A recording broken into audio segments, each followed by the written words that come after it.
Allahumma la ilma lana illa ma 'allamtana innaka antal alimul hakim wa tub 'alaina innaka antat tawwabur rahim bi rahmatika ya arhamar rahimin.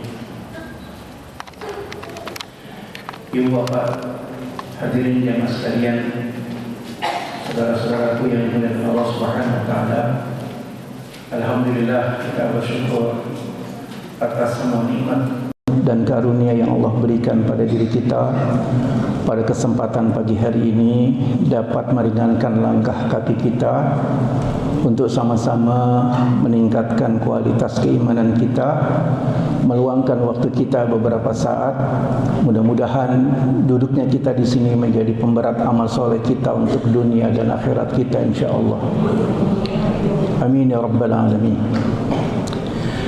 Ibu bapak sekalian yang dimuliakan Allah Subhanahu wa taala, kesempatan pagi hari ini saya ingin melanjutkan kajian dari surat Al-Qalam yang kedua, dari ayat ke-34 sampai dengan ayat ke-52 yang tadi telah dibacakan. Mudah-mudahan ibu-ibu sekalian dan bapak sekalian bisa mengikutinya, dan semoga Allah berkahi pagi hari kita.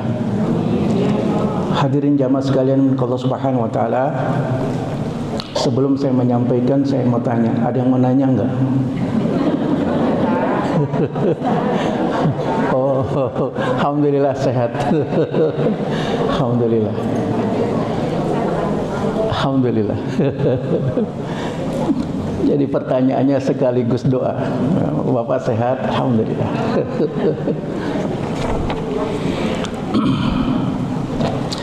Nah, kita melanjutkan.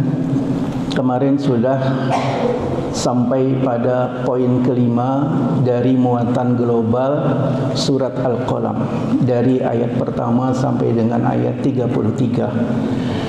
Terakhir tentang pemilik kebun.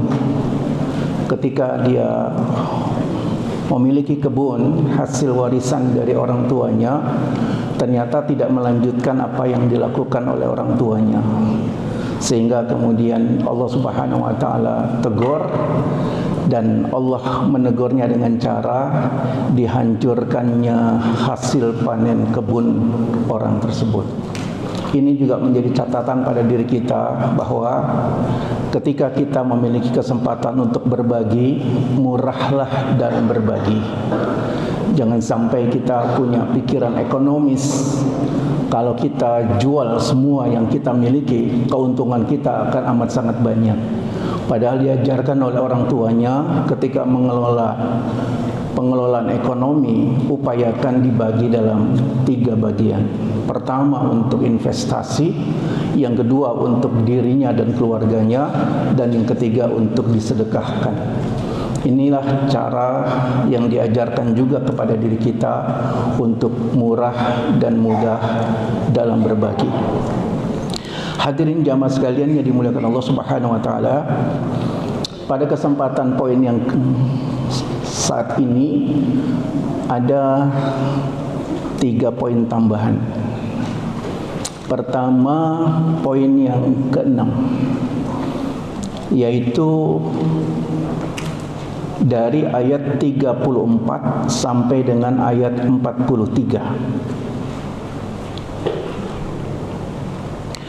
34 sampai dengan ayat 33.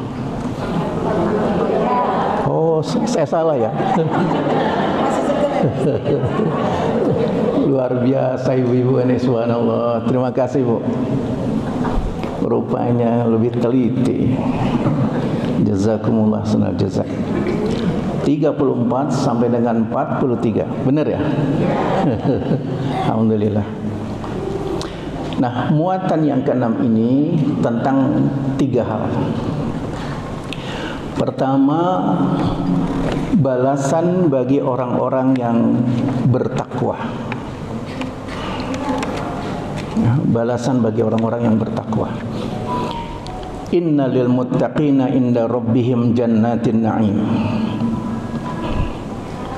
Afanaj'alul muslimina kal mujrimin ma lakum kaifa tahkumun, dan seterusnya. Allah Subhanahu wa taala memberikan balasan bagi orang-orang yang bertakwa itu adalah surga yang penuh dengan kenikmatan. Kenikmatan surga pertama tidak membosankan. Kenikmatan di dunia membosankan. Sekali mungkin nikmat, nanti 2 kali sudah kurang nikmatnya, 3 kali lebih berkurang lagi, 4 kali berkurang lagi, sampai 5 kali B aja, biasa saja, nggak ada lagi hal yang istimewa. Beda dengan surga. Surga penuh dengan kenikmatan yang tidak pernah memberikan kepuasan kepada yang menikmatinya. Lagi.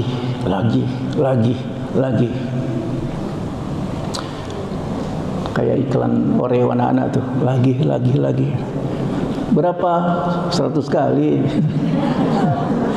Ratusan gitu. Hadirin jamaah sekalian yang dimuliakan Allah Subhanahu wa taala, dan tidak pernah putus-putus kenikmatannya terus-menerus. Bapak dan Ibu sekalian yang dimuliakan Allah Subhanahu wa taala, jadi ini menjadi rumusan pada diri kita bahwa surga itu penuh dengan kenikmatan. Jangan sampai kita ganti dan kita tukar dengan kenikmatan dunia yang hanya beberapa saat. Makanya ada sebuah tulisan yang membuat saya antara bangga dan apa gitu ya. Berapa besar gajimu? Kok terlambat sholat? Gitu. Memang berapa besar sih gajimu? Gitu. Terlambat sholat. Gitu. Ada tulisan, subhanallah, ya Allah. Itu memberikan ingatan buat kita semuanya. Kenapa? Karena ketika Allah Subhanahu wa taala memberikan surga, surga penuh dengan kenikmatan. Yang kedua, Allah Subhanahu wa taala ingatkan tentang ancaman pada orang yang durhaka. Afanaj'alul muslimina kal mujrimin ma lakum kaifa tahkumun. Allah Subhanahu wa taala memberikan ancaman kepada mereka yang durhaka. Am lakum kitabun fihi tadrusun, inna lakum fihi lama takhayyarun, am lakum aymanun alaina balighatan ila yaumil qiyamah, inna lakum lama tahkumun, salhum ayyuhum bidzalika za'im, am lahum syuraka falyatu bi syurakaihim inna kanu shadiqin. Ibu bapak sekalian yang dimuliakan Allah Subhanahu wa taala, Allah Subhanahu wa taala memberikan ancaman pada mereka yang durhaka di dunia, bahwasanya kedurhakaan yang dilakukan oleh setiap hamba ada hitungan tersendiri, sehingga apa yang dilakukan dengan mengkumulatifkan kedurhakaan kepada Allah Subhanahu wa taala, Allah Subhanahu wa taala hitung-hitungkan. Bahkan Allah Subhanahu wa taala menyampaikan, emang kamu punya backing siapa sih? Kok berani durhaka sama Allah Subhanahu wa taala? Kalau dalam bahasa kita sekarang, emang kamu punya orang dalam durhaka sama Allah? Hadirin jamaah sekalian yang dimuliakan Allah Subhanahu wa taala, itulah yang ditanyakan Allah Subhanahu wa taala pada diri kita pada poin yang kedua dari muatan global yang kedua. Begitu Allah ancam pada diri kita. Muatan yang ketiga dari poin yang keenam ini tentang ujian sujud. Ujian sujud.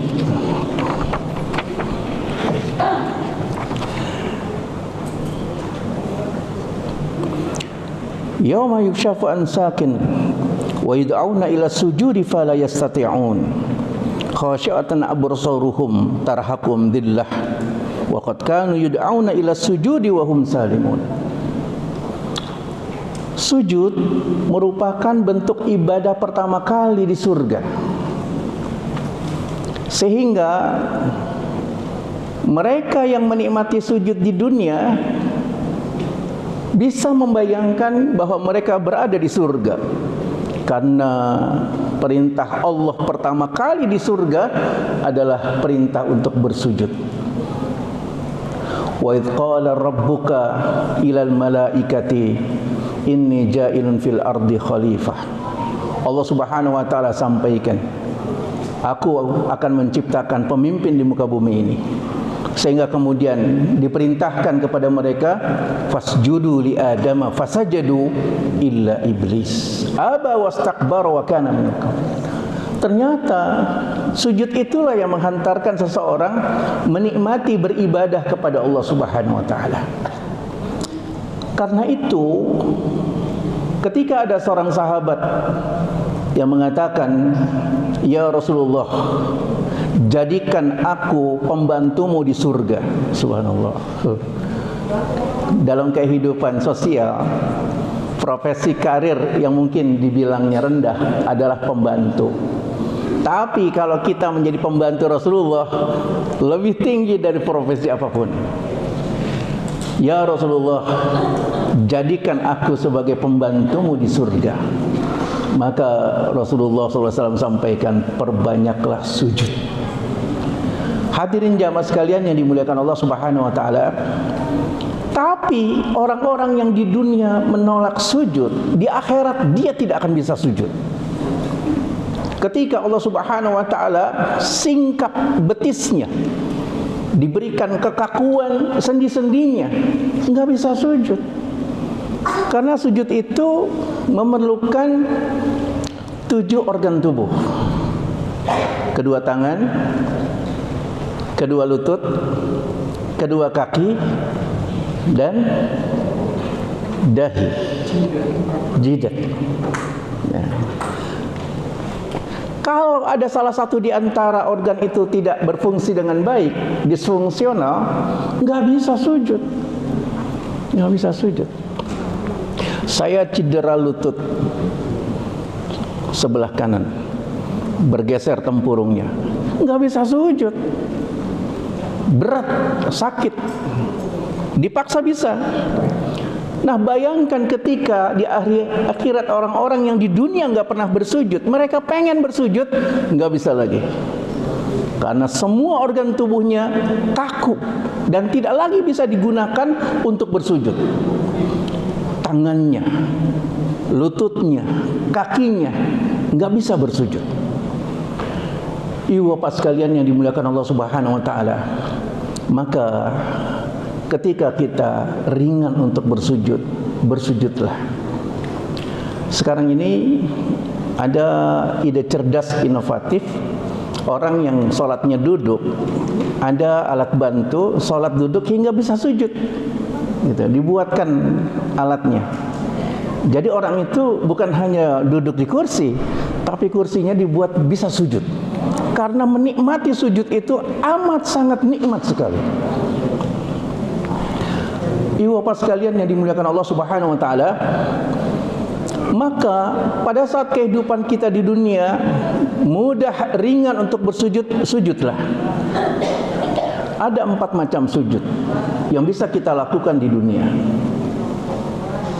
Yang pertama, sujud dalam sholat. Nikmatilah sujud dalam sholat. Rasakan dekatnya kita kepada Allah, karena momentum itu merupakan momentum kedekatan seorang hamba dengan Tuhannya. Disitulah kita memerlukan rasa bahwa kita punya Tuhan, sehingga kita merengek kepada Allah, kita minta sama Allah, kita merajut kepada Allah ketika kita melaksanakan sujud di dalam sholat. Namun untuk berlama-lama sujud di dalam sholat untuk sholat sendiri. Kalau sholat berjamaah apalagi jadi imam itu mengganggu makmum yang di belakang. Ini imamnya lama amat, nggak tahu apa, saya lagi pilek nih. Akhirnya sholatnya jadi nggak khusyuk makmumnya. Kalau imamnya sih nikmat dia, makmumnya yang nggak khusyuk. Aduh, imam nggak nawin amat gitu. Jadi kalau kita sholat sendiri, nikmati sujud kita ke hadapan Allah Subhanahu wa taala. Yang kedua, sujud sahwi. Sujud sahwi itu bukan sujud dalam sholat. Sujud sahwi ini dilakukan karena ada rukun sholat yang tertinggal, atau ada rukun sholat yang terlebih, atau ada keraguan-raguan. Kalau ada rukun sholat yang tertinggal, maka sebelum menyelesaikan sholat, sujud sahwi. Berapa kali? 2 kali sujud sahwi. Kalau setelah selesai sholat dikasih tahu, tadi kelebihan tuh, sujud sahwi lagi.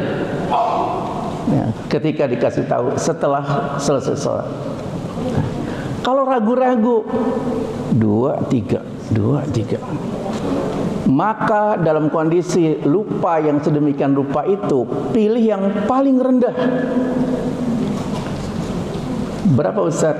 Kalau ragu-ragunya 2, 3, 2, 3, pilih 2. 3, 4, 3, 4, pilih 3. Boleh nggak usah pilih 1? Boleh. Saya pilih 1 aja. Boleh. Menikmati memperbanyak itu, kata Nabi SAW, maka sisanya adalah panah untuk setan yang menggoda kita sehingga kita lupa sholat. Sudah sampai rukun berapa? Menjadi panah untuk setan yang mengganggu kita. Anehnya, di luar sholat itu kita lupa, ketika sholat ingat. Tadi nggak inget tuh kunci motor, ketika sholat, ya Allah, kunci motor. Ingatnya ketika sholat, ya Allah.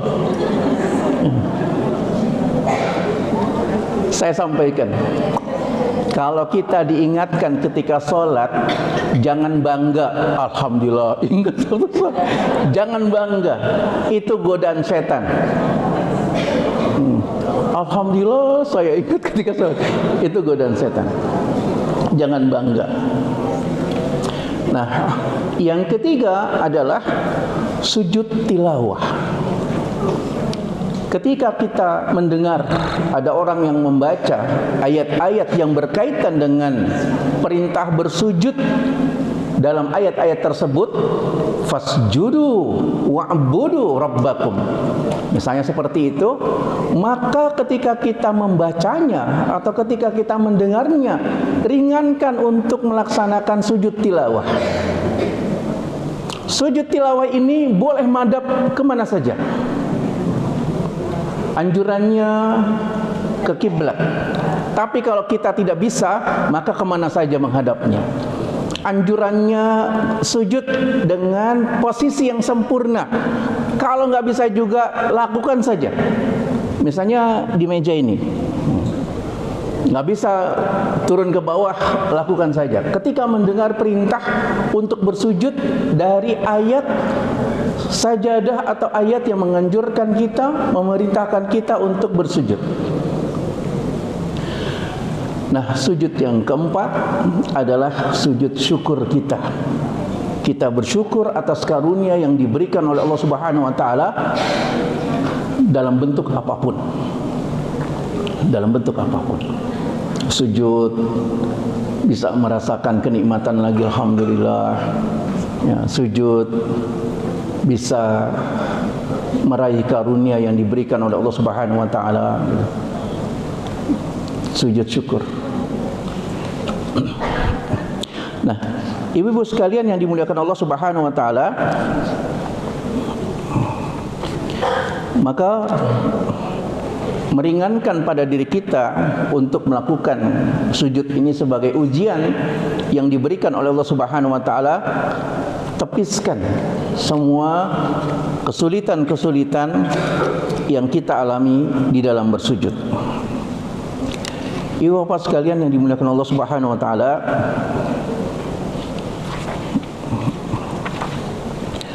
lalu Allah mengingatkan kembali tentang perilaku orang-orang kafir. Perilaku orang-orang kafir, Allah Subhanahu wa taala memberikan ancaman yang sangat berat karena perilaku mereka yang menikmati perbuatan dosa.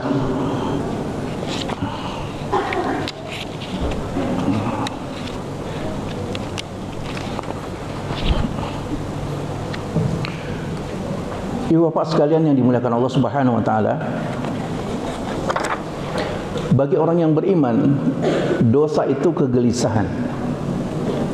Orang yang biasa menguatkan hatinya dengan iman, gelisah dengan dosa. Rasanya mengkhawatirkan dirinya. Tapi bagi orang tertentu, dia nikmati dosa itu. Dosanya dinikmati. Lalu mengabaikan dan melupakan ancaman Allah Subhanahu wa taala atas dosa yang telah dia lakukan. Ibu bapak sekalian yang dimuliakan Allah Subhanahu wa taala, karena menikmati dosa, sering orang bangga dengan dosanya. Yang Allah enggak suka kepada anak-anak Adam dan keturunan Adam, kalau dia bangga atas dosanya. Orang tua mereka saja Nabi Adam sampaikan kepada Allah Subhanahu wa taala, Rabbana dhalamna anfusana wa illam taghfir lana wa tarhamna lanakunanna minal khasirin. Nabi Adam berbuat dosa bukan karena investasi dirinya, tapi Nabi Adam berbuat dosa tergelincir oleh rayuan dan godaan setan.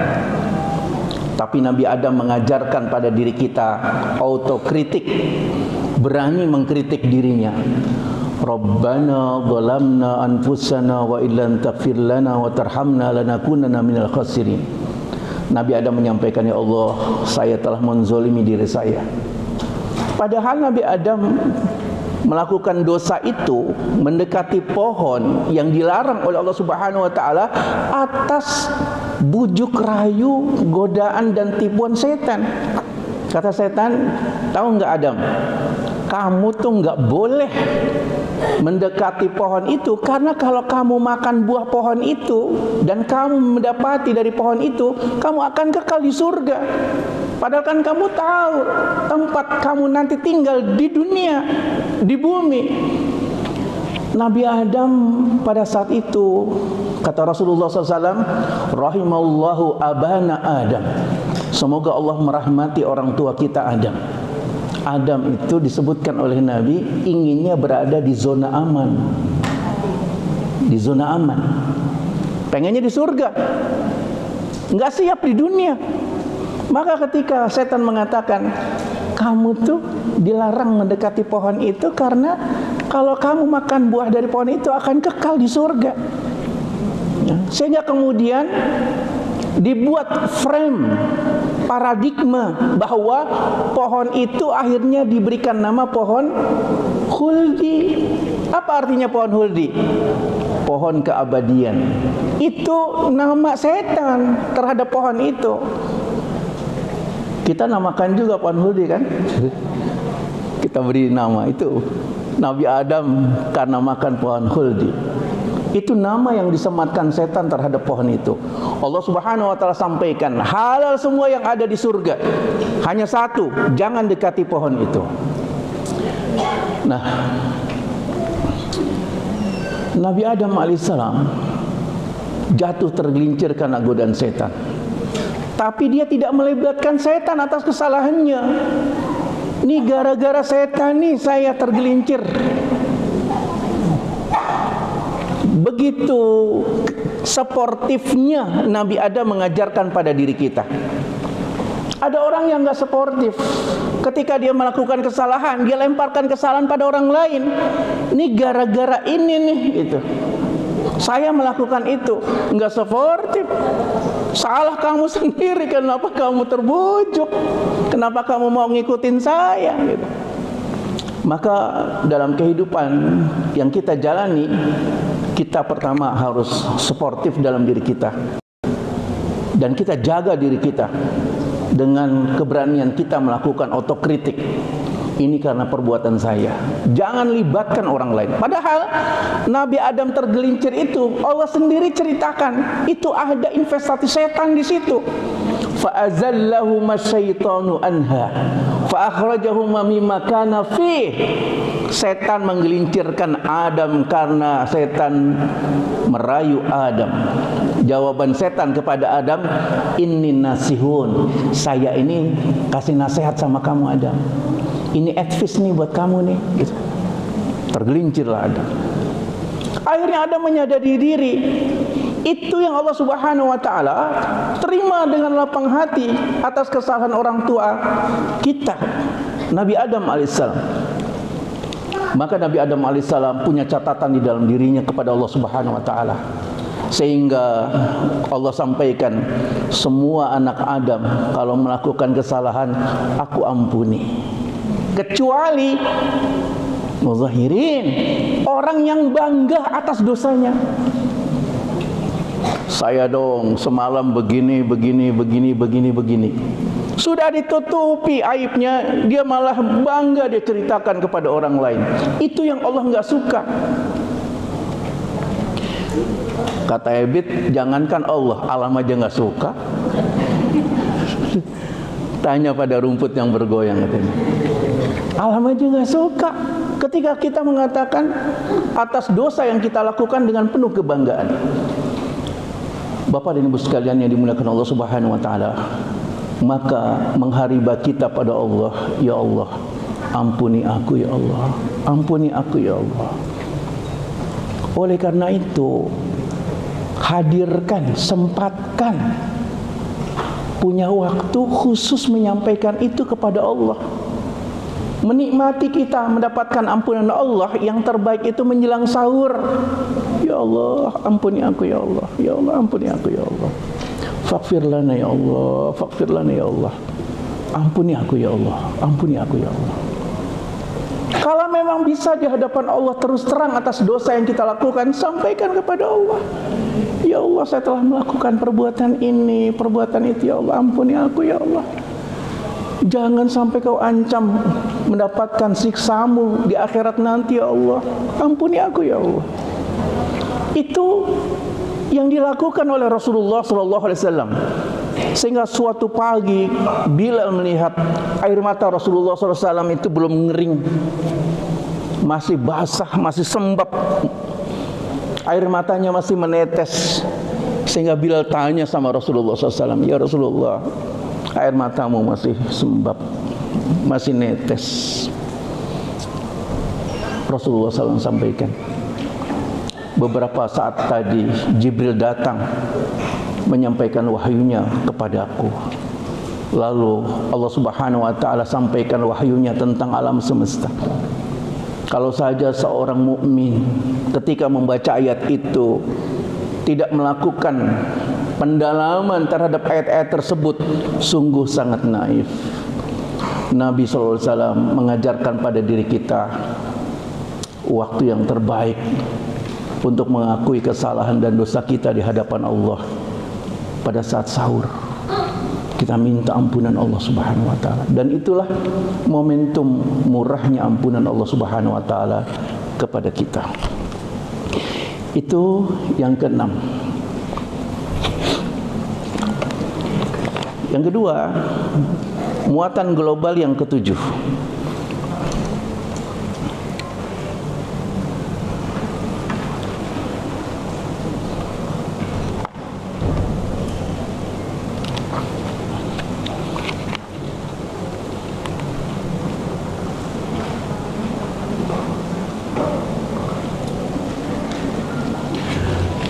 Muatan global yang ketujuh ini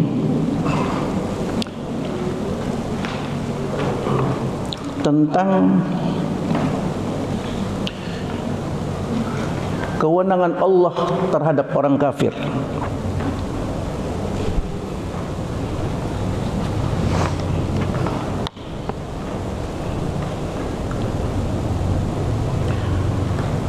Muatan global yang ketujuh dari ayat 44 sampai dengan ayat 50. Pertama, mengenai kewenangan Allah terhadap orang kafir. Pada ayat ke-44 di sana disampaikan, "Fadharni wa may yukdzibu bihal hadis sanatasdijuhum min haitsu la ya'lamun." Salah satu di antara kewenangan Allah Subhanahu wa taala terhadap orang kafir, Allah Subhanahu wa taala memperlakukannya di luar perasaan kita. Di luar perasaan kita. Bagaimana yang dimaksud? Dalam kehidupan di dunia ini, tipe manusia itu diperlakukan oleh Allah 4 kelompok. 4 kelompok. Kelompok yang pertama, orang yang beriman hidupnya mudah dan gampang, rezekinya lancar. Dia beriman, hidupnya mudah, anaknya patuh-patuh, suami dan istrinya taat, rezekinya lancar, sehat-sehat. Bapak Ibu mau nggak kayak begini? Itu biasa. Kalau beriman, hidupnya lancar, rezekinya berlimpah, suami istrinya baik, itu biasa, nggak ada istimewanya. Itu tipe yang pertama. Tipe yang kedua, orang yang berdosa kepada Allah. Allah buat sengsara orang ini, susahnya orang ini. Rezekinya disempitkan oleh Allah Subhanahu wa taala. Kesehatannya disusahkan oleh Allah Subhanahu wa taala karena kedurhakaannya. Ini juga biasa. Ada orang yang durhaka sama Allah, hidupnya susah, itu biasa. Sebagaimana kita sendiri mengatakan, dia susah tuh, habis dia banyak maksiatnya. Oh iya, biasa. Biasa, nggak ada istimewa. Apa yang istimewa itu? Yang ketiga, orang itu beriman kepada Allah, tapi hidupnya susah terus-menerus. Rezekinya sempit, kesehatannya sering terganggu, suami istrinya sering diberikan ujian dan cobaan, anak-anaknya sering tampak bertentangan, tetangganya seringkali melakukan hal yang tidak menyenangkan. Itu baru istimewa. Mau nggak Bu kayak begitu? Pak, mau nggak Pak kayak begitu? Nggak mau gitu. Padahal itulah yang istimewa. Dia beriman pada Allah Subhanahu wa taala, rezekinya disempitkan oleh Allah. Ya Allah, saya sudah berdoa kepadamu ya Allah. Engkau pemilik rizki yang sangat luas seluas langit dan bumi. Kenapa rizkiku kok sempit ya Allah? Allah Subhanahu wa taala coba orang beriman ini, dikasih sakit terus menerus. Allah Subhanahu wa taala coba orang beriman ini, suami dan istrinya tidak memberikan kenyamanan. Allah Subhanahu wa taala coba orang ini, anak-anaknya menentang semuanya. Dalam kondisi yang sedemikian rupa, banyak orang mengatakan, saya tidak ambil pilihan ini ya Allah. Iya kan? Ibu bapak sekalian yang dimuliakan Allah Subhanahu wa taala, padahal Allah menanti orang itu merengek kepada Allah. Aku tunggu orang itu merengek kepadaku. Ya Allah, Allah Subhanahu wa ta'ala paling senang kalau direngek hambanya, paling suka. Seorang ibu, orang tua saja direngek anaknya, luluh hatinya walaupun gak suka. Walaupun gak suka tapi luluh hatinya. Tapi Allah Subhanahu wa ta'ala direngek hambanya, Allah suka. Allah juga luluh hatinya. Maka Allah senang kalau ada orang yang mendapatkan kesulitan kehidupannya, dia datang mengharibah kepada Allah. Allah paling suka pada orang itu. Ibu bapak sekalian yang dimuliakan Allah Subhanahu wa ta'ala, seperti yang saya sampaikan kemarin, ada orang melakukan perjalanan, dia bawa tunggangan sampai di sebuah perjalanan etape, dia harus istirahat. Dia istirahat, tidur, bangun, tunggangannya nggak ada. Kemana kuda saya? Kemana kuda saya? Di padang pasir itu, transportasi yang sangat dia perlukan. Dia cari sana cari sini, nggak ketemu juga. Akhirnya dia lelah, ketiduran.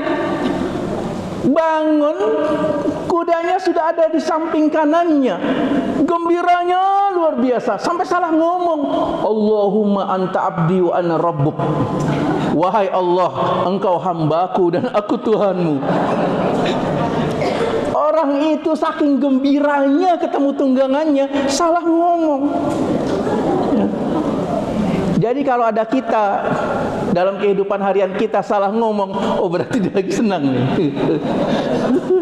Salah ngomong teman saya nih, berarti lagi senang dia tuh. Orang itu senang. Salah ngomong, Allahumma anta abdi wa ana rabbuk. Ya Allah, engkau hambaku dan aku Tuhanmu. Kata Allah, aku senang dengan hamba yang semacam itu.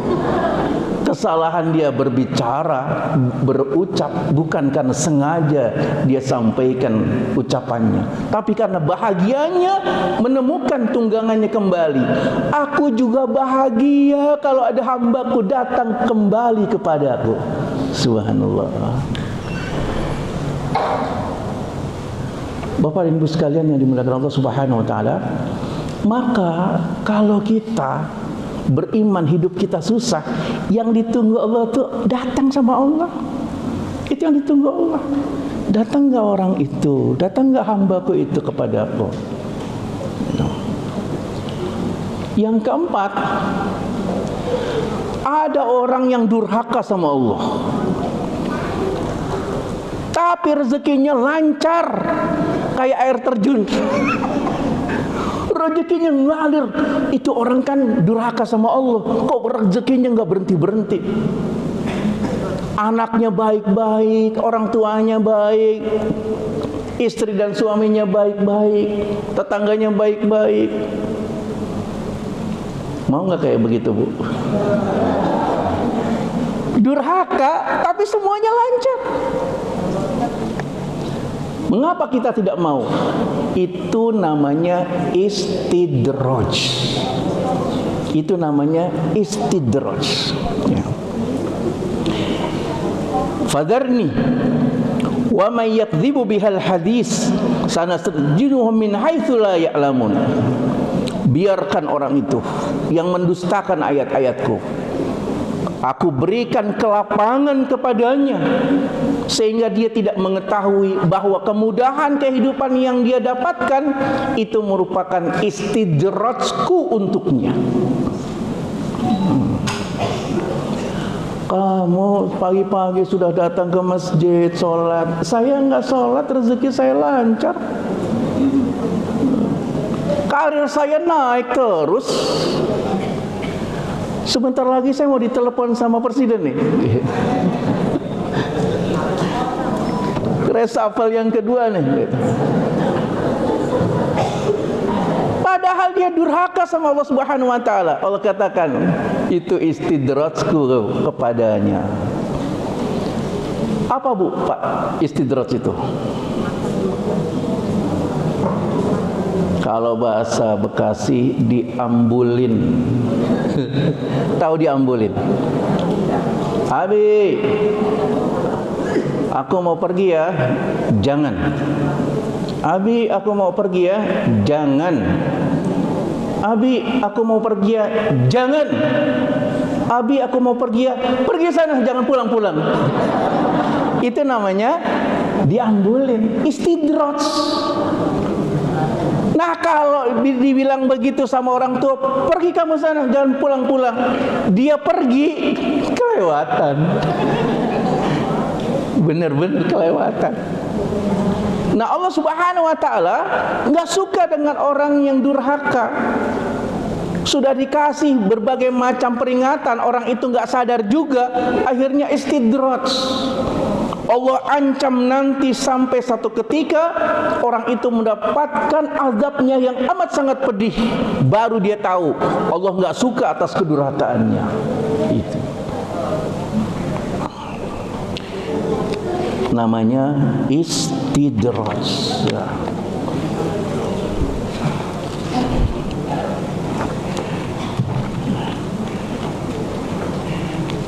Istidraj ini berlaku kepada siapapun dan kita mudah untuk mendeteksinya.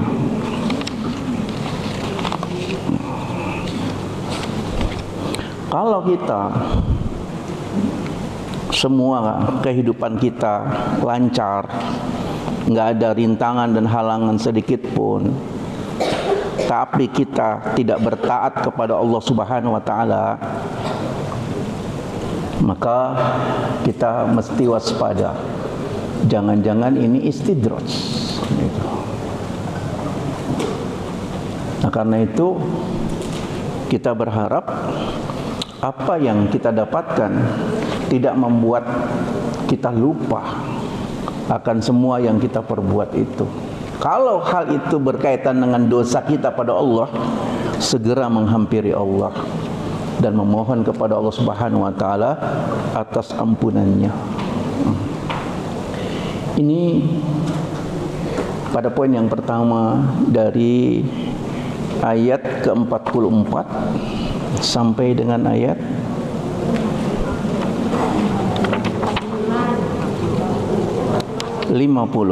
ya.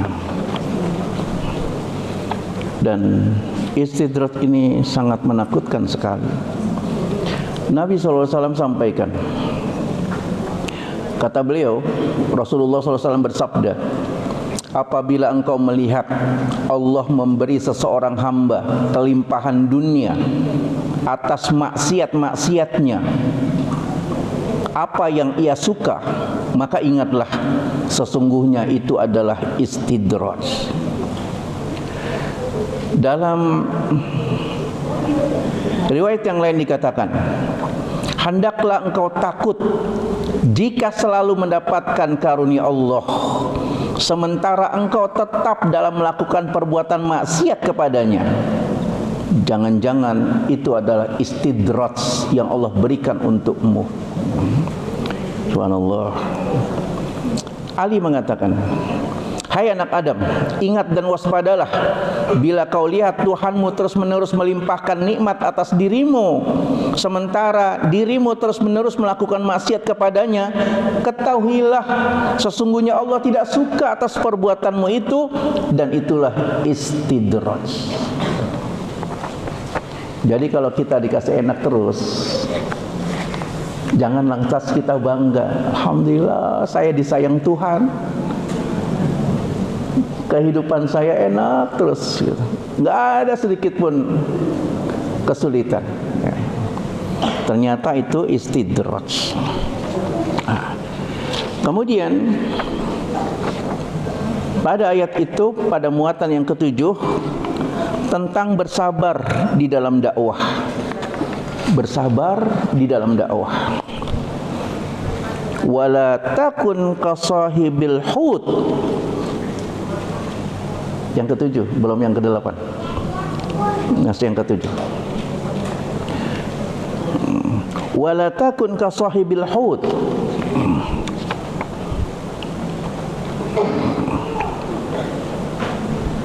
Itnada wa huwa makdzum. Jangan kamu seperti Nabi Yunus alaihissalam.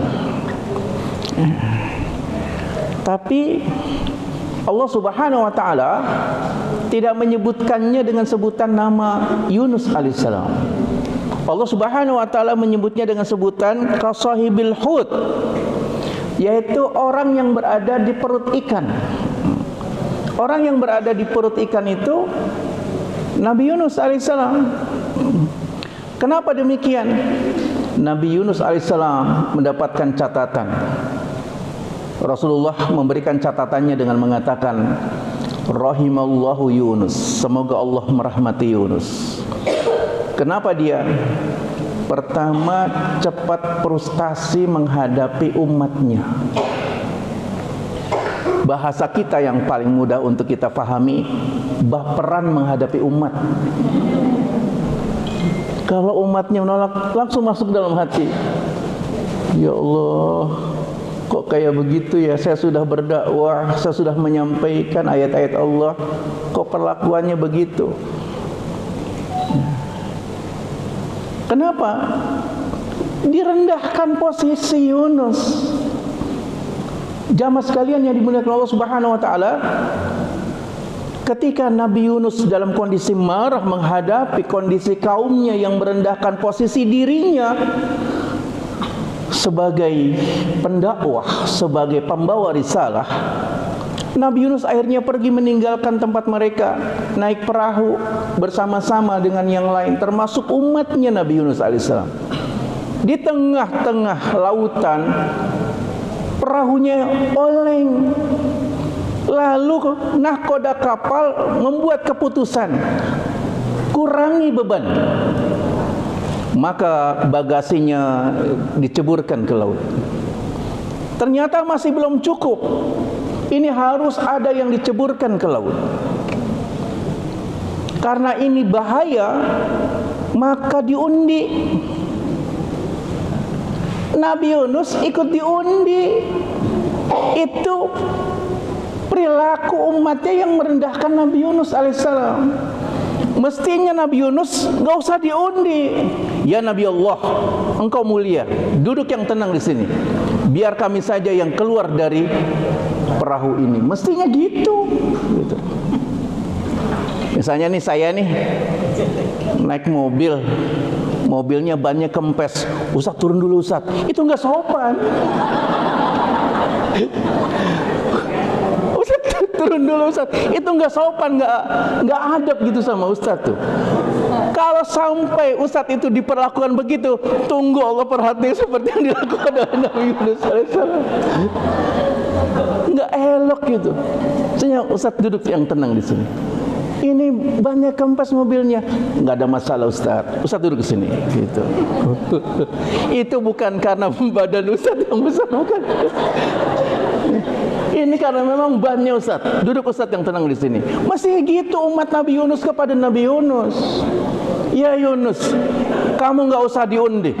Duduklah di bahtera ini. Kamilah yang keluar dari perahu ini. Gitu mestinya. Ini ikut diundi, keluar nama Nabi Yunus. Diundi lagi, keluar lagi nama Nabi Yunus. Diundi lagi, keluar lagi nama Nabi Yunus. Nggak sopan umatnya sama nabinya itu. Jadi, ibu bapak sekalian yang dimuliakan Allah Subhanahu wa taala, akhirnya Nabi Yunus dikeluarkan dari bahtera itu. Maka kemudian dimakan oleh ikan besar. Hadirin jamaah sekalian yang dimuliakan Allah Subhanahu wa taala.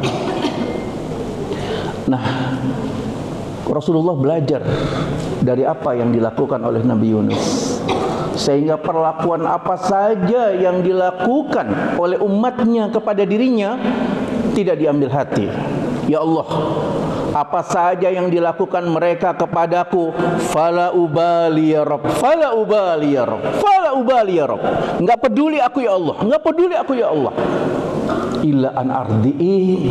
Ya Allah, yang aku harap adalah ridho-Mu kepadaku. Enggak ada masalah mereka memusuhiku, enggak ada masalah mereka membenciku, enggak ada masalah mereka mengusirku, enggak ada masalah ya Allah, asalkan Engkau ridho kepadaku. Itu jawaban Nabi SAW belajar dari sikap Nabi Yunus yang diperlakukan semena-mena oleh kaumnya. Rasulullah SAW ketika diperlakukan semena-mena di Taif, Rasulullah tidak berkecil hati dan tidak marah. Yang marah malah malaikat yang marah. Makhluk yang nggak punya emosi jadi emosi. Ya Muhammad, katanya, aku angkat gunung Taif ini karena mereka memperlakukanmu dengan cara yang seperti itu. Kuhancurkan mereka ya Muhammad. Kata Nabi, jangan. Fa innahum qaumi fa innahum la ya'lamun. Jangan. Mereka adalah kaumku. Mereka enggak tahu. Aku masih berharap kok sama mereka. Kalau sekarang mereka menolak dakwahku, aku yakin dari keturunan mereka nanti akan datang berbondong-bondong menyambut seruan dakwahku. Dan ternyata benar.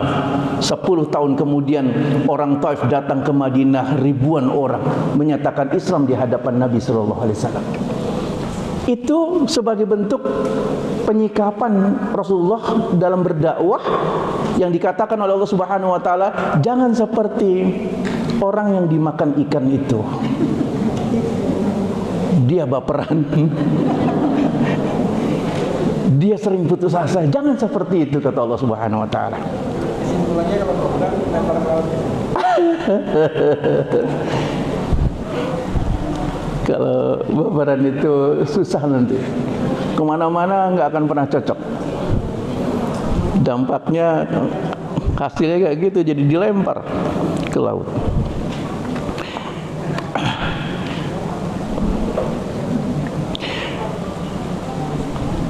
Oleh karena itu, dalam berdakwah, apapun yang dihadapi, pertama sabar. Bersabar atas sikap yang dilakukan oleh kaum kepada diri kita. Yang kedua, tetap optimis. Tetap optimis. Kalau mereka menolak, pasti mereka ada punya peluang untuk datang dan menerima. Kalau mereka buruk, pasti ada posisi yang baik. Kalau mereka ada potensi negatif, pasti juga ada potensi yang positif. Ibu sekalian, tahu Abu Lahab? Kita baca surat di dalam Al-Quran tentang Abu Lahab, isinya negatif. Tapi ternyata Abu Lahab itu punya potensi yang positif. Ketika Suwaibah, budaknya, menyampaikan informasi, ya Abu Lahab, ya Abu Lahab, ya Abu Lahab, keponakanmu lahir, keponakanmu telah lahir, keponakanmu telah lahir.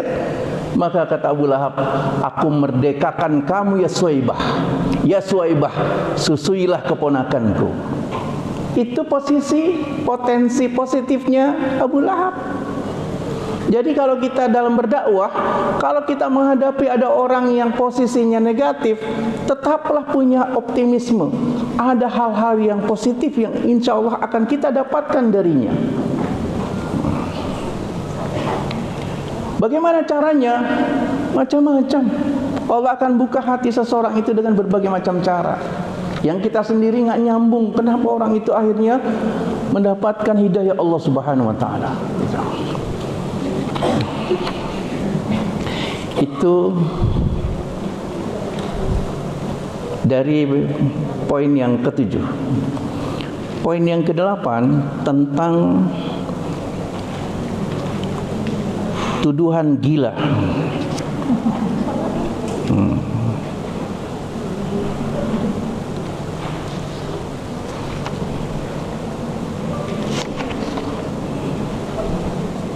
Tentang tuduhan gila. Dari ayat 51 sampai dengan ayat 52. Dan hakikat Al-Quran. Pada ayat 51 dikatakan, wa yakadul ladzina kafaru la yurnahanu bi absarihim lamma sami'u dzikra wa yaquluna innahu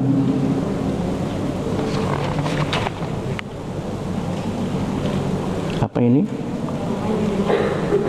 Lamajnun. Sesungguhnya orang-orang kafir itu benar-benar hampir tergelincir, menggelincirkan kamu dengan pandangan mereka. Tatkala mereka mendengar Al-Quran dan mereka berkata, Muhammad itu benar-benar orang gila. Hadirin jamaah sekalian yang dimuliakan Allah Subhanahu wa taala,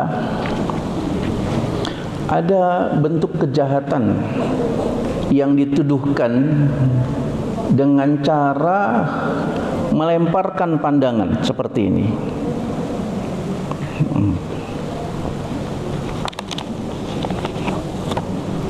Tampak.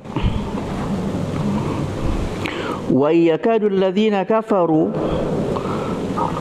la yuzliqunaka bi absarihim lamma sami'u dzikra wa yaquluna innahu lamajnun. Melemparkan tuduhan dan kekuatan sihir dengan pandangan. Ini yang dikatakan oleh Nabi dengan sebutan penyakit ain. Penyakit ain. Ya, penyakit ain. Penyakit yang didasari dari pandangan. Ain. Penyakit ini dikatakan oleh Nabi benar adanya. Ada orang mengalami sakit itu karena dari pandangan. Pandangan orang yang dengki, pandangan orang yang tidak suka, pandangan orang yang iri, disebabkan segala sesuatu yang mereka tidak sukai dengan cara pandangan yang sedemikian rupa itu menimbulkan rasa sakit. Makanya disebutkan oleh Nabi penyakit ain. Kalau dalam bahasa yang terkenal itu Eidevil. Eidevil. Apa artinya itu? Eidevil. Pandangan setan gitu. Nah, karena tidak suka, karena iri, karena dengki gitu. Nah, ada kan orang cara ngelihat orang suka dan orang nggak suka kan beda tuh matanya tuh. Coba ibu lihat kiri kanan, teman ibu bapak suka apa enggak tuh? Itu kelihatan dari pandangannya. Dia suka atau tidak? Lihat, antum lihat saya dong. Ya. Suka nggak antum? Suka. Dipaksa suka. Kelihatan tuh pandangannya. Gitu. Itu penyakit ain kata Nabi. Tapi penyakit ain juga muncul dari rasa kagum seseorang. Karena dia melihat kagum. Wis, cantiknya luar biasa. Wih, gantengnya luar biasa. Nah, yang model begitu Nabi mengajarkan kalau kita takjub, kagum karena pandangan kita terhadap sesuatu, ringankan lisan kita mengucapkan Masya Allah, Tabarakallah gitu. Masya Allah, Tabarakallah, bagus sekali gitu. Kenapa? Dia enggak iri, dia enggak dengki. Dia bukan karena penyakit hati benci, tidak, tapi dia bangga dan dari kagum. Tapi itu menimbulkan penyakit ain. Nanti orang itu demam. Demam. Ya, pertama demam sebutan, yang kedua akhirnya demam, penyakit demam, panas badannya. Di masa Nabi ada orang demamnya nggak turun-turun. Dan dulu belum ada wabah. Orang ini demamnya nggak turun-turun, panas terus badannya. Cari-cari penyakitnya apa orang ini. Maka Nabi SAW tanya, ada nggak orang yang dengki sama orang ini? Kata keluarganya, rasanya nggak ada ya Rasulullah. Ada nggak orang yang bangga dengan keluarga kamu orang ini? Kayaknya ada ya Rasulullah. Gimana? Ada orang mengatakan wis, gitu. Wih, apa dalam bahasa kita tuh? Wow, wow, gitu. Panggilin tuh yang bilang wow itu, kata Nabi. Panggilin. Maka dipanggil. Ternyata betul klarifikasinya. Ya, saya kagum dengan dia ya Rasulullah. Maka Nabi SAW minta orang itu untuk berwudu. Lalu bekas wudunya dipakai untuk membasahi orang yang terkena penyakit ain. Sembuh. Alhamdulillah sembuh. Ya. Reda panasnya, normal lagi. Ya. Jadi Nabi mengajarkan kalau ada orang yang demam gitu, cari sebabnya. Kalau memang secara medis sebabnya tidak ada, maka mungkin ini karena faktor penyakit ain, penyakit ain. Kata Nabi, ini penyakit betul-betul nyata adanya. Maka Nabi mengajarkan cara menghadapi penyakit ain. Dalam riwayat Imam Muslim dikatakan, Rasulullah SAW bersabda, ain itu benar-benar ada. Andaikan ada sesuatu yang bisa mendahului takdir, sungguh ain itu bisa. Maka ucapkanlah kepadanya ketika kita mengagumi seseorang, Masya Allah, Tabarakallah. Masya Allah, Tabarakallah. Nah, terakhir bahwa surat Al-Qalam ini ditutup dengan menyatakan hakikat Al-Quran. Hakikat Al-Quran. Allah Subhanahu wa taala sampaikan, wa ma huwa illa dzikrul lil alamin. Dan tidaklah Al-Quran ini merupakan peringatan bagi alam semesta dengan segala macam posisi dan kedudukan Al-Quran. Hadirin Bapak dan Ibu sekalian yang dimuliakan Allah Subhanahu wa taala, pada ayat ini hakikat Al-Quran itu dijelaskannya secara global bahwa dia merupakan peringatan. Di dalam ayat-ayat yang lain Allah Subhanahu wa taala rinci tentang hakikat Al-Quran itu. Al-Quran sebagai obat, Al-Quran sebagai petunjuk, Al-Quran sebagai penjelas. Saya beberapa hari yang lalu ketemu jamaah saya. Alhamdulillah Allah berikan kesempatan hidup kembali, karena beberapa hari yang lalu dia terkapar di masjid. Saya terkapar di masjid, Ustaz. Saya pikir kelanjutan saya nggak bisa datang lagi ke masjid. Alhamdulillah sekarang bisa datang lagi ke masjid. Bukannya setiap orang pengen mati di masjid. Ustadz kok doanya kayak gitu? Enggak, bukan doa. Itu biasanya orang berharap meninggalnya di masjid. Iya sih gitu. Kenapa? Saya dibawa ke dokter oleh jamaah. Ternyata dokternya dokter muslimah. Lalu dokter itu menemukan ada sumbatan di pembuluh darah otaknya. Obatnya adalah baca Quran. Baca Quran. Dokter itu ngasih obat medis, tapi yang diperiksa dia adalah, Bapak sudah ayat berapa yang dibaca. Itu. Kenapa? Karena ternyata setiap kali pasien ini baca Al-Quran, penyumbatannya terbuka. Dari penyumbatan yang berat, kemarin disampaikan, saya sudah ringan Ustaz, sudah bisa datang ke masjid, sudah bisa berjalan, sudah bisa nyambung, Ustaz ngisi apa?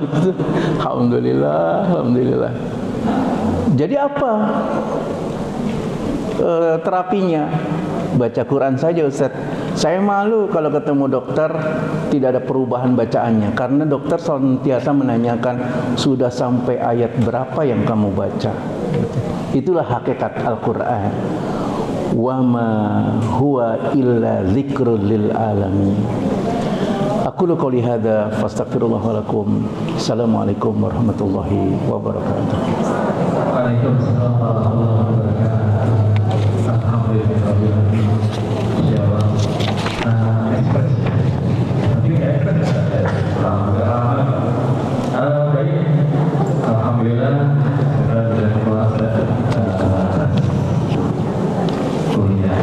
Alhamdulillah. Dan alhamdulillah ternyata kita masih punya waktu 40 menit. Oh, banyak ya? Masih banyak. Alhamdulillah. Masih masih ada waktu 40 menit. Barusan saya disisipin dari panitia. Jadi menurut Ustaz, hari ini Ustaz nggak boleh nanya. Gitu. Jadi jatahnya buat audiens semuanya. Alhamdulillah.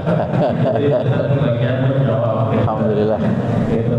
Tadi saya disisipin dari panitia bahwa ada 6 hadiah. Ada 6 hadiah yang akan diberikan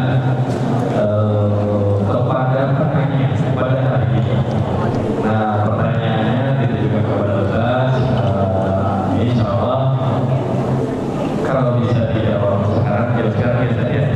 Tapi kalau tidak bisa, mungkin Ustaz nanti akan mencatat dulu dan dijawab di kesempatan yang berikutnya. Ya. Baik, Bapak dan Ibu, ini kami berikan kesempatan bertanya. Satu dulu, belum juga dibuka dan buka aja. Gitu. Ada 6 pertanyaan, tapi ibu-ibu sabar dulu ya. Kan ibu-ibu sedikit kelemahan dan lebih banyak sedikit, gitu ya, lebih banyak sedikit daripada bapak-bapak, gitu kan. Jadi saya berikan kesempatan dulu buat bapak-bapak dan para ikhwan, barangkali yang mau bertanya. Saya akan berangkat dulu dan tanya dulu. Peserta tiap sesuai tafsir pasti bertanya, makanya saya kasih kesempatan dimulai dulu. Barangkali selain peserta ada yang mau bertanya. 1, 2, berarti sudah hilang 2 kesempatan. Saya berikan dulu kepada yang belum pernah bertanya. Pak Muhid, silakan. Assalamualaikum warahmatullahi wabarakatuh. Assalamualaikum. Terima kasih atas keterangan hari ini. Ada sedikit case tadi, mungkin terkait dengan contohan kasus yang disampaikan Ustaz, di mana ada orang yang diiri dan orang yang mengiri. Tadi orang yang iri ini tidak melakukan apa-apa, tapi tidak terjadi demam dan sebagainya. Nah, kaitannya si orang yang iri ini bisa connect menyebabkan orang iri ini menjadi sakit itu secara lebih detailnya bisa tolong dijelaskan lagi. Sekian, terima kasih. Assalamualaikum warahmatullahi wabarakatuh. Assalamualaikum. Iya, Jazakumullah sanal jaza atas apa yang ditanyakan. Kenapa ada orang yang diiri itu mengalami sakit dari orang yang ngiri kepadanya? Kok bisa? Salah satu di antara jalan munculnya jalan penyakit itu melalui bantuan setan. Bantuan setan. Nah, dalam ilmu fisika, salah satu di antara jalannya itu melalui infrared, pandangan mata. Jadi kita tuh kalau kita kumpulkan dengan sinyal-sinyal infrared yang kita miliki, itu pandangan-pandangan mata itu bertaburan di sekitar kita. Ada yang positif, ada yang negatif, ada yang biasa-biasa saja. Nah, penyakit itu muncul karena faktor aspek negatif yang dikeluarkan oleh seseorang. Dalam kaidah ilmu fisika itu mungkin saja terjadi gitu. Seperti yang disampaikan oleh Nabi, mungkin saja dan bisa terjadi. Orang dengan pandangan yang negatif kepada seseorang didasari oleh kebencian, iri, dengki akan menimbulkan efek negatif kepada seseorang. Dan bentuknya sakit. Dan bentuk sakit yang sering dialami adalah demam, pusing. Itu yang gak hilang-hilang gitu. Nah, ini memungkinkan hal yang semacam itu menjadi mediasi atas ketidaksukaan seseorang kepada seseorang. Memang seringkali diingatkan, tidak semua orang yang ada di majlis ini, kata salah seorang ulama, senang dengan kamu. Tapi juga tidak semua orang yang ada di majlis ini benci sama kamu. maka perlakukanlah dengan biasa saja dan sederhanalah dalam bersikap. Jadi sangat mungkin sekali kondisi-kondisi yang semacam itu terjadi. Dan saya pikir dalam pandangan ilmu pengetahuan, termasuk juga ilmu fisika, mudah terhantarkan efek unsur negatif kepada orang lain dengan media infrarednya itu. Begitu yang saya baca. Begitu. Menarik pertanyaan. Sebentar. Silakan momentum. Karena tadi kan Pak Muhid bertanya karena ada rasa sendiri. Jadi dengan menurut Rosa tadi ada infrared, dengan ada infrared akhirnya timbul ya saya. Nah, sama Om saya juga bertanya. Kalau ternyata itu bicaranya irinya kita iri terhadap orang yang memiliki sesuatu lebih dari kita. Kalau ternyata orang itu tidak memiliki sesuatu sebetulnya, orang itu biasa saja. Tapi kalau orang-orang sekarang bilang ya akhirnya kok jadi ngomong gitu ya, gitu tuh itu sebetulnya biasa aja. Tapi ada sesuatu yang menurut orang lain tidak biasa. Padahal kita kayaknya biasa. Nah, ini kan berarti mungkin kalau menurut saya bagaimana teknis supaya kita tidak dirasuki setan atas infrared itu ataupun bisikan-bisikan. Nah, itu kayak gitu aja. Ya. Diambil alih rupanya. Jadi, jazakumullah khairan jazak. Kita kan diajarkan muawwidzat oleh Nabi. Untuk bekal hidup kita, muawwidzat, memohon perlindungan kepada Allah Subhanahu wa taala. Apa yang kita minta perlindungan dari Allah? Dari semua perilaku buruk umat manusia yang tidak suka sama kita. Apakah persoalannya ada kelebihan maupun ada kekurangan dari diri kita? Enggak ada masalah. Mereka tidak suka sama diri kita. Nah, muawwidzat yang diajarkan Nabi kepada diri kita dalam bahasa kita zikir pagi dan zikir petang. Itu yang menjadi muawwidzat, perlindungan kita sama Allah Subhanahu wa taala. Maka jangan lewatkan setiap pagi, setiap petang untuk berzikir pada Allah Subhanahu wa taala. Ya Allah, aku memohon perlindungan-Mu ya Allah dari ketidaksukaan umat manusia kepada diriku ya Allah. Muawwidzat. Kalau memang zikir pagi dan petang itu kelamaan bacanya, ya ambillah hal yang mungkin sangat ringan kita baca. 3 muawwidzat, yaitu surat Al-Ikhlas, surat Al-Falaq, dan surat An-Nas. Trikul. Kuluh lagi. Jadi lakukan itu sebagai muawwidzat buat diri kita. Nah, pertanyaannya kembali kepada tadi temanya. Kenapa? Apa pendengannya? Bacalah zikir pagi dan zikir petang. Demikian. Saya bisa. Panitia udah disiapin hadiahnya. Udah dikasih Bu. Tadi katanya Pak belum dikasih. Oh, kasih Bu. Alhamdulillah. Sudah ngomongin pertanyaannya.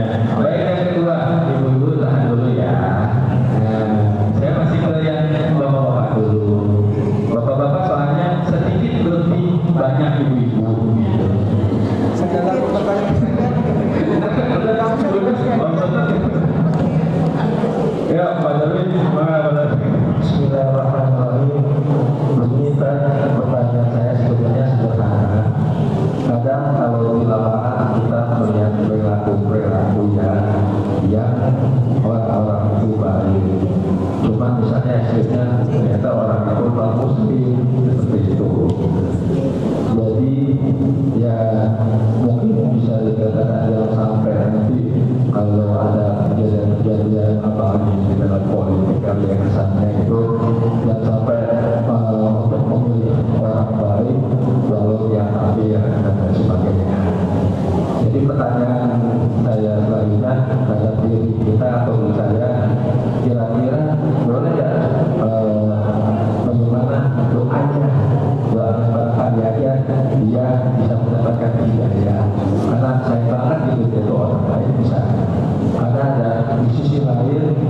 ketika ada non muslim bilang assalamualaikum, kita nggak perlu jawab gitu ya, atau kita mau besok ke orang yang muslim misalnya, katanya apa sih, tidak perlu berdoa, bagaimana menurut Ustaz?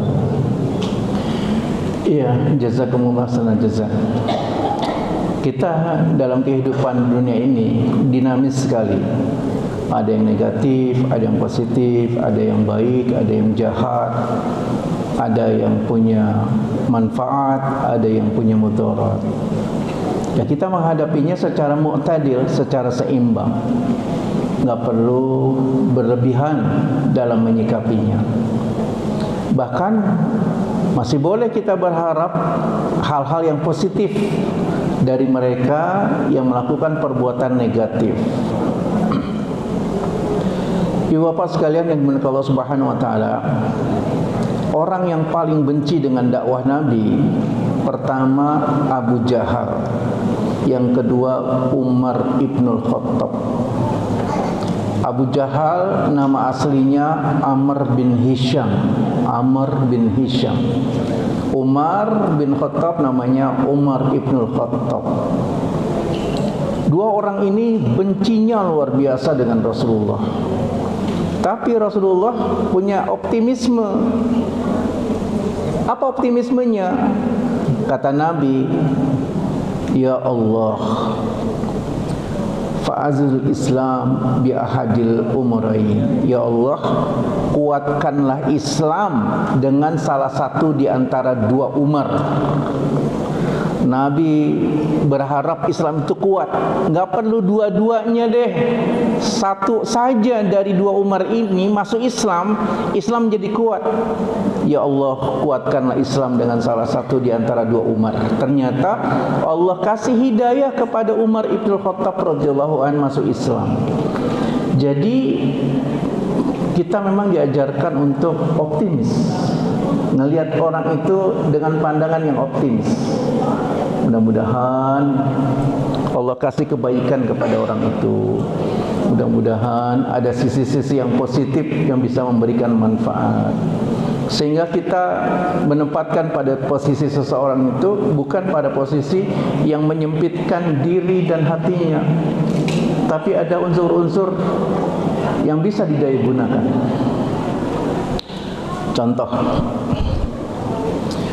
ada seorang ustaz dikasih tahu, Ustaz, tadi yang ngaji itu ada pencopet ulung. Benar? Iya Ustaz, pencopet ulung. Coba datangin ke sini tuh pencopetnya. Nah, datang tuh pencopetnya tuh. Kata ustaznya, saya dengar antum punya keahlian. Katanya sih Ustaz, katanya saya punya keahlian. Enggak, katanya, terkenal antum punya keahlian. Ya gitulah Ustaz, katanya. Tapi ustadznya enggak vulgar langsung nodoh, antum pencopet ulungnya. Enggak. Kayaknya antum punya keahlian, kayaknya sih Ustaz. Mau enggak keahlian antum bermanfaat untuk bangsa kita dan agama kita? Jawabannya luar biasa. Siap Ustaz. Apa itu Ustaz? Itu di depan gedung Kementerian Dalam Negeri ada kedutaan Inggris. Antum masuk ke dalamnya, curi dokumen-dokumennya untuk kebaikan bangsa kita. Allahu Akbar, siap Ustaz. Apa yang disampaikan? Baru kali ini keahlian ana bermanfaat. Jadi nggak ada sesuatu itu yang ditepiskan. Semua punya nilai manfaat. Ya. Itu jangankan secara individual internal, sampai kepada yang eksternal saja, tetap Nabi memberikan aspek positif dan apresiasi. Ada namanya Nu'man bin Mas'ud. Omongannya ngadu domba, pinternya luar biasa. Di sini bilang begini, di sini bilang begini, di sini bilang begini. Ngadu domba semua orang. Hobi hobinya kayak begitu. Yang tadinya nggak bertikai jadi bertikai. Yang tadinya teman jadi musuhan karena kepandaian kita, pandaian orang ini ngadu domba. Orang ini masuk Islam, dia masuk Islam. Nabi menghadapi Quraisy, Yahudi, Bani Nadir, Bani Qainuqa, Bani Quraidah, orang-orang munafikin. Dia masuk Islam. Kata Nabi, "Ya Nu'man, pergunakan kemampuan ngadu domba kamu." Akhirnya dia ngadu domba, menang kaum muslimin. Gitu. Jadi kalau kita ngelihat ada orang yang punya potensi negatif, jangan berkecil hati. Optimislah. Mungkin ada sisi yang positif yang bisa bermanfaat bagi kebanyakan orang dan amal kita. Nah, kesimpulannya, ya kita berlapang hatilah menghadapi tipe-tipe orang. Kita tahu bahwa kehidupan kita dinamis. Gak semua orang suka sama kita, tapi juga kita harus yakin gak semua orang itu benci sama kita. Kita juga melihat gak semua orang itu manfaat untuk kita, tapi juga kita harus yakin gak semua orang itu memberikan mudarat buat kita. Maka optimislah, carilah aspek-aspek yang terbaik yang bisa kita peroleh dari kehadiran seseorang. Mungkin itu yang saya pahami. Demikian. Begitu Pak Doi. Ya. Semoga tidak puas ya. Kalau puas ya namanya lagi Bu bulan depan. Ya. Itu kan. Nah, semoga tidak puas. Alhamdulillah. Baru saya ngomong. Alhamdulillah berarti panitianya sudah sekarang gitu ya. Lebih cepat dari saya malah. Terima kasih. Ya, kesempatan buat ibu-ibu. Ya. Tapi sebelumnya saya ingin meluruskan ada door prize buat seperti biasa. Jamaah peserta yang hadir di awal waktu. Jadi, harusnya jadi nggak enak. Panitia saya nggak masuk ya? Kalau saya nggak masuk ya? Oh, nggak masuk saya. Duluan datang ya? Iya, saya duluan datang Bu, pesanannya. Tapi nggak pernah dapat hadiah. Dia pada akhirnya ketawa. Tapi alhamdulillah saya berpikir positif kok. Berarti panitia memberikan hadiah kepada orang-orang yang saat ini membutuhkan hadiah itu. Itu saya belum perlu berarti hadiahnya. Baik, untuk peserta ibu-ibu, peserta ibu-ibu yang hadir di awal waktu di luar panitia ya, di luar panitia. Berarti panitia tidak termasuk. Di sini tercatatnya catatan yang dikasih ke saya itu pukul 7.48. Jadi saya datang pukul 7.48 Bu. Namanya Ibu Hana dari kelas Riva. Hadiahnya Bu, tolong Bu, cepet Bu. Aduh. Hadiahnya Bu, ya Bu, cepet Bu. Ntar istri saya nggak kebagi ya. Buat Ibu Hana yang hadir di awal jam 7.48. Untuk jadi MC ya? Oh iya, untuk jadi MC. Jadi MC-nya nggak dapat, tapi istrinya dapat alhamdulillah.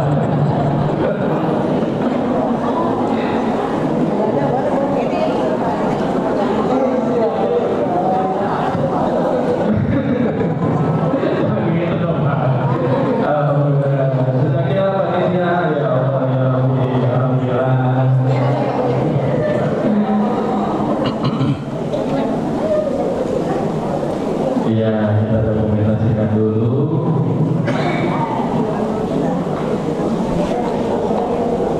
Setelah buat panitia, 3 hadiah sudah terkeluarkan. Alhamdulillah, alhamdulillah. Masih menyusul 500 lagi. Setelah ibu-ibu udah siap Bu. Siapa Bu yang mau nanya? Nah, tuh ibu udah duluan. Yang di belakang menyusul ya. Iya. Silakan Ibu.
Jazakumullah atas apa yang disampaikan dan ditanyakan.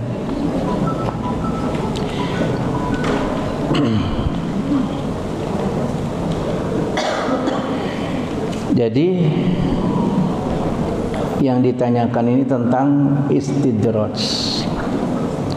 Istidraj itu kalau dari kalimat bahasa Arab ini artinya yang ditangguhkan,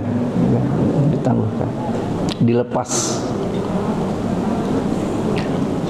diberikan dia kesenangan apa yang dia inginkan. Dalam urusan dunia dilepas urusan dunianya. Jadi istidraj itu seseorang mendapatkan apa yang dia suka, tapi didasari oleh faktor dosa dan kedurhakaan. Jadi orang itu durhaka sebenarnya. Orang itu berdosa sama Allah. Orang itu sesungguhnya melanggar ketentuan Allah. Tapi dia mendapatkan kehidupan dunia itu mudah, ringan, gampang, lancar. Itu namanya istidraj. Nyambung nggak Bu? Nyambung ya, nyambung. Nah jadi kalau ada orang yang kehidupannya dia menentang Allah, dia tidak taat sama Allah, dia durhaka sama Allah, tapi kehidupan dunianya lancar, jangan jadi contoh dan keinginan kita. Enak ya dia ya, nggak pernah datang ke pengajian tapi uangnya banyak. Enaknya dia ya, nggak pernah dengar ngaji tapi sehat terus. Jangan bangga, itu namanya istidraj. Allah ancam. Sampai kapan sih kamu nggak dekat kepadaku gitu? Sampai kapan gitu? Dalam ayat yang lain Allah juga tanya, sampai kapan sih kamu membangkang kepadaku? Sampai kapan? Gitu. Kayak kita sama anak kita, sampai kapan sih kamu nakal tuh? Sampai kapan? Kalau kasus Israel itu benar.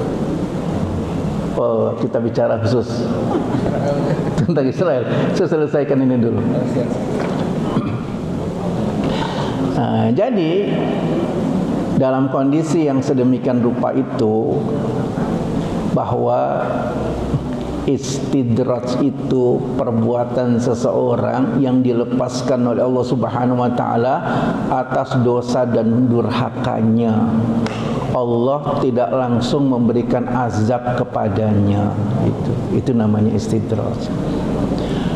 Kalau kita cinta sama urusan dunia, boleh, tapi seperti yang diingatkan oleh Allah, jangan melampaui batas, jangan berlebihan. Ya. Ingat kita di dunia, dalam urusan dunia, misalnya kita sholat. Kita sholat kan kita perlu baju yang bersih, kemudian aroma tubuh yang harum, itu kan pakai duit gitu.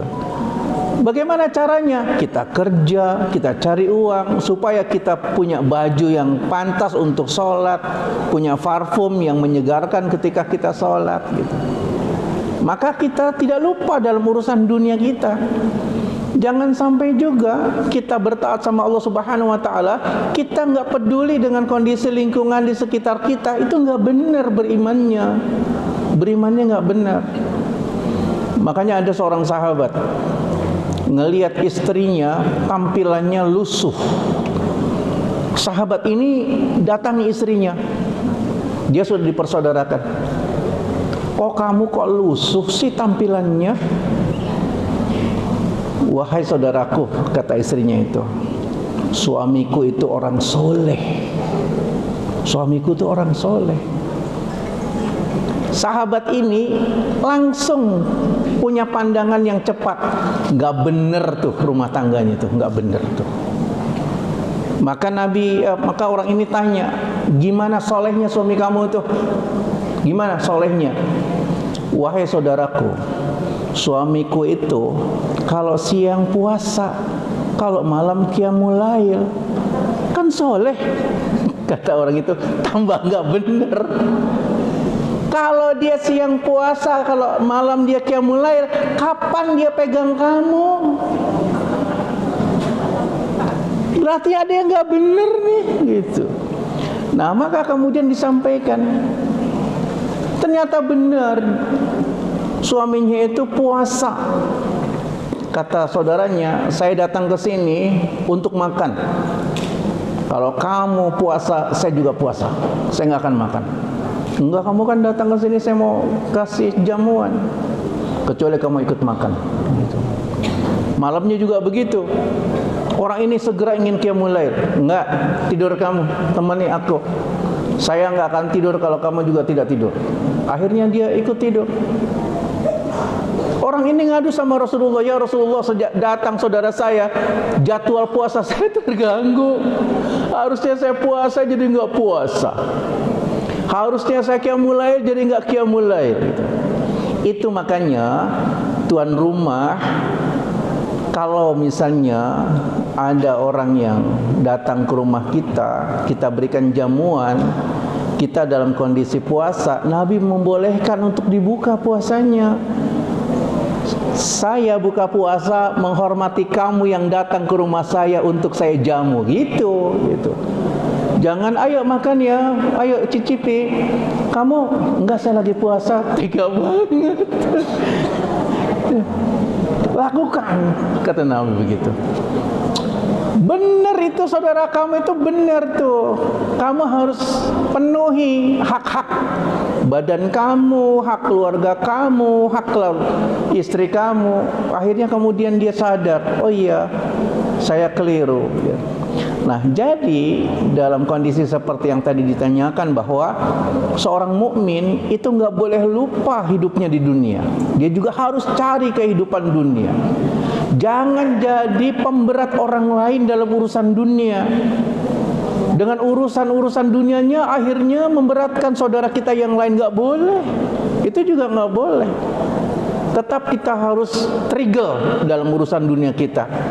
Jangan menjadi beban orang lain. Nah, jadi saya ingin kembali menyampaikan, yang dimaksud istidraj itu ada orang yang berdosa tapi urusan dunianya lancar. Itu namanya istidraj. Adapun kita dalam kehidupan dunia, kita berbicara tentang dunia boleh, selama tidak melalaikan kita beribadah kepada Allah Subhanahu wa taala. Demikian. Baik, Ustaz. Alhamdulillah. Puas ya, Bu? Sudah puas? Wah, Ibu berarti besok baik, panitia, kita bagikan langsung saja. Baik, biasa pertanyaan kedua dari Ibu. Tadi saya Ibu ya, yang pertama atau yang sebelahnya? Ya, silakan.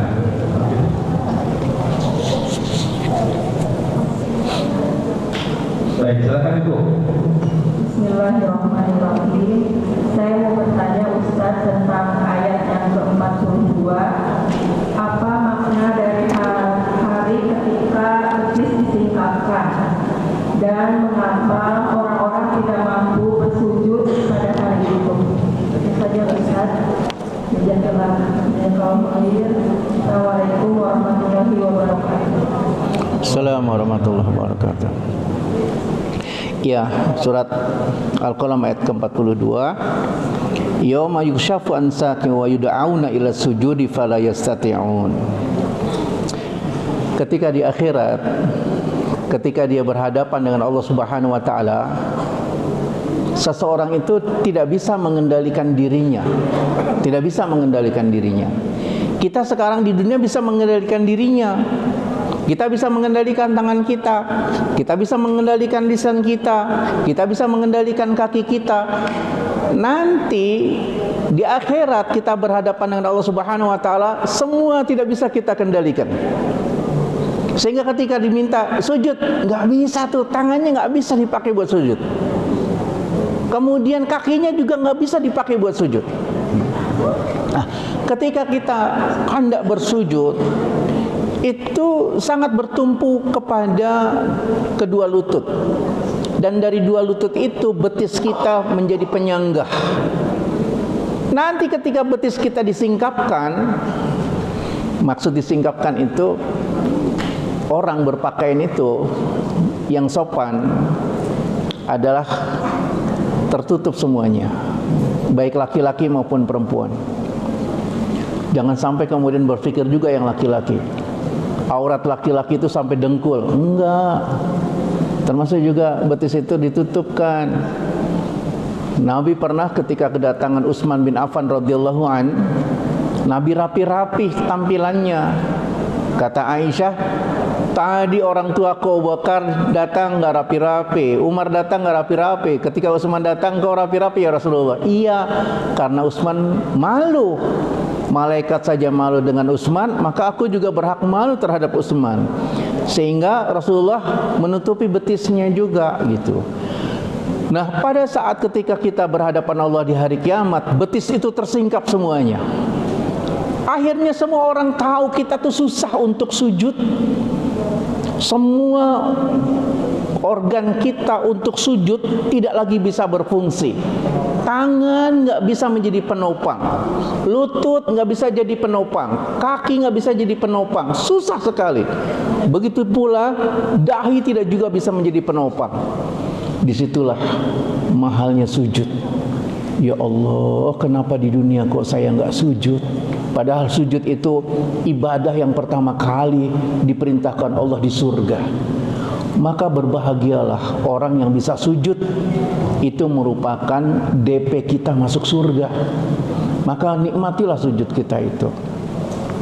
Jadi kesimpulan dari pertanyaan itu, kenapa betisnya disingkap? Supaya diketahui nggak mampu dia sujud ya di hadapan Allah nanti di akhirat. Kenapa demikian? Karena di dunia tidak pernah bersujud. Demikian. Ada lagi? Silakan. Ya, baik. Jadi yang boleh jadi yang dipertanyakan adalah pada saat hari kiamat. Jadi ya, pada saat di pertemuan semua ibadah saya saja seperti itu. Baik. Dapat disingkat lagi dari panitia. Berhubung tinggal 3 itu hadiahnya. Ternyata yang satu itu bapak-bapak tadi belum disebut yang hadirnya di awal. Alhamdulillah untuk bapak-bapak dapat kebagian. Saya dapat catatan dari panitia untuk bapak-bapak yang hadir di awal waktu itu pukul 7.49 ternyata dari kelas 3 dari kelas Ustaz Ilman. Doa kita sama kita berikan kepada Pak Edi dan kita cakap yang beliau sudah ada dari pukul 7.49. Maka panitia ke Pak Edi untuk hadiahnya sebagai peserta Ikhwan yang hadir di awal waktu. Kasih buli. Jangan begitu dong padahal ya. Sudah Pak ini ya, hadiahnya sudah disiapkan? Oh sudah disiapkan. Baik, nanti dokumentasinya dipoto sendiri ya Pak ya. Baik Bapak dan Ibu sekalian, tersisa kurang lebih 10 menit lagi. Apa Ustaz? Panitia mau minta Ustaz memberikan 2 pertanyaan untuk audiens. Gitu. Nah, 2 pertanyaan ini Ustaz mau dijawab langsung oleh audiens atau kita nunggu satu-satu Ustaz? Gimana Ustaz? Oke. Ya, saya silakan Ustaz. Ya, Bapak dan Ibu siap-siap. Baik. Pertanyaannya nggak rumit-rumit. Jelaskan apa yang tadi saya sampaikan.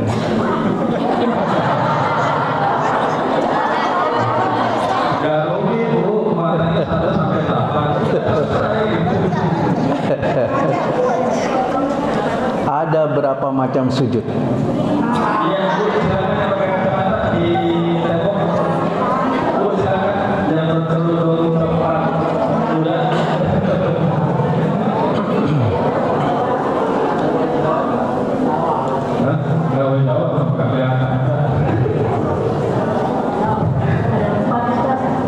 saja? Sujud tilawah, sujud Ya, syahwi. ibu baca. Dengan dibaca langsung. Ibu baca. Oke. Dalam sholat, sujud tilawah, sujud syahwi, satu lagi sujud syukur. Berarti bagus kan kalau cek semua. Alhamdulillah. Ya, dikata itu bahwasanya langsung sujud dalam sholat, Pak. Sujud tilawah, sahwi, syukur. Tuh, baru Alhamdulillah. Alhamdulillah. Satu lagi, Ustaz. Baik. Satu lagi, sebutkan jenis-jenis manusia terhadap urusan dunia. Apa? Ayat yang keterangan. Ayat. Tadi udah kita. Keterangan mana yang keterangan? Ada yang betul, ada yang keterangan sebenarnya yang dia pakai kerudung hijab biru. Berkacamata. Iya. Yang pertama, orang yang beriman tetapi hidupnya mudah dan hidupnya lancar. Yang kedua, orang yang berdosa dibuat sengsara, rezeki sempit dan kesehatan disusahkan. Yang ketiga, orang beriman tapi hidupnya susah terus-menerus dan sering diberi ujian dan cobaan. Lalu yang keempat, durhaka sama Allah tapi rezekinya lancar terus, kesehatannya baik atau istilahnya istiqomah. Masya Allah. Betul. Berarti menyimak semuanya. Dan catatannya bagus-bagus dari catatannya. Alhamdulillah. Nah, berarti ujian semester besok bulan Desember sudah saya siapkan ya. Nilainya 98,999. Alhamdulillah. Dan berhubung ternyata hadiah masih ada lagi. Masya Allah, masih ada 2 lagi. Nah, tuh 2 lagi. Berarti bonus Ustaz tambahan. 2 pertanyaan lagi Ustaz. Ya. Jazakumullah sana jazak. Belum ada yang Ustaz. Kenapa Nabi Yunus disebutnya qasahibil huti? Ayo, ada yang ada ibu yang belakang. Ya, silakan. Qasahibil huti. Karena Nabi Yunus berada di dalam perut ikan saat didapatkan ikan dan keluar dari bangkai. Ngapain buku berenang? Berenang apa? Iya, betul. Terima kasih. Jazakumullah. Satu lagi Ustaz sebagai penuntasnya hari ini. Satu lagi, bagaimana cara kita menghadapi penyakit ain?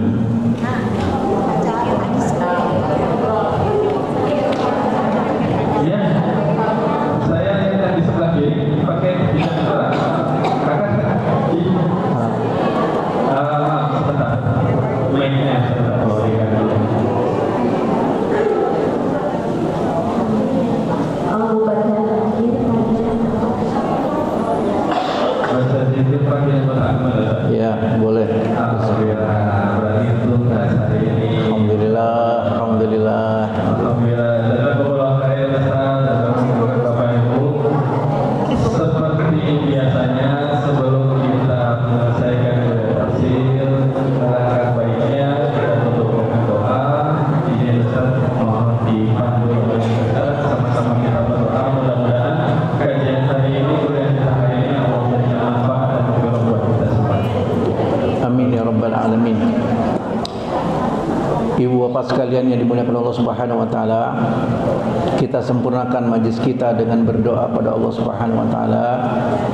Dan saya yakin di antara kita yang ada di tempat ini ada yang doanya langsung dikabulkan oleh Allah Subhanahu wa taala. Karena itu tulus ikhlaslah kita berdoa pada Allah Subhanahu wa taala. Ala hadin niyah wa kulli niyatin salihah. Al-Fatihah. A'udzubillahi minasyaitonir rajim.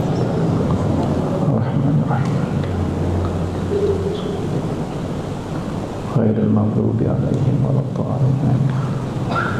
Bismillahirrahmanirrahim. Alhamdulillahirabbil alamin hamdan yuwafi ni'amahu wa yukafi mazidah.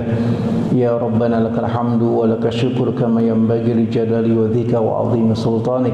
Allahumma shalli ala sayidina Muhammad wa ala alihi wa sahbihi ajmain. Allahumma ighfir lana wa liwalidayna wa li jami'il muslimina wal muslimat wal mu'minina wal mu'minat al ahya'u minhum wal amwat innaka sami'un qaribun mujibud da'wat ya qadiyal hajat. Rabbana zalamna anfusana wa illam taghfir lana wa tarhamna lanakunanna minal khasirin wa tub 'alaina innaka antat tawwabur rahim bi rahmatika ya arhamar rahimin. Allahumma aqsim lana min khasyatik ma tahulu bihi bainana wa baina ma'asik wa min ta'atika ma tuballighuna bihi jannatak wa min al-yaqini ma tuhawwinu bihi 'alaina musa'ib ad-dunya. Allahumma innaka ta'lamu anna hadhil quluba qad istamat 'ala mahabbatik wa taqat 'ala ta'atik wa tawahadat 'ala da'watik wa ta'ahadat 'ala nusrati syariatik. Fawthikir lahu marabitataha wa addim muddaha wahdiha subulaha wa amlaha binurika alladhi la yakhbu wasrah suduraha bifaidil imani bika wa jamili tawakkuli alaika wa hayha bima'rifatika wa amitha ala syahadati fi sabilika innaka ni'mal maula wa ni'man nasir. Allahumma azzil islam wal muslimin wa harikil kafarata wal musyrikin dammir a'daka wa a'da'ad-din. Allahumma azil Islam wal muslimin. Allahumma ansur ikhwanana mujahidina Filistin. Allahumma ansur ikhwanana mujahidina fi Gazzah. Allahumma ansur ikhwanana mujahidina fi Rafah. Sabbit aqdamahum wasbirhum ala aduwihim bi rahmatika ya arhamar rahimin. Rabbana hab lana min azwajina wa dzurriyyatina qurrata a'yunin waj'alna lil muttaqina imama. Rabbana atina fid dunya hasanah wa fil akhirati hasanah wa qina adzabannar. Wa sallallahu ala sayyidina Muhammadin wa ala alihi wasallam. Subhana rabbika rabbil izzati amma yasifun wa salamun alal mursalin walhamdulillahi rabbil alamin. Assalamualaikum warahmatullahi wabarakatuh. Waalaikumsalam warahmatullahi wabarakatuh.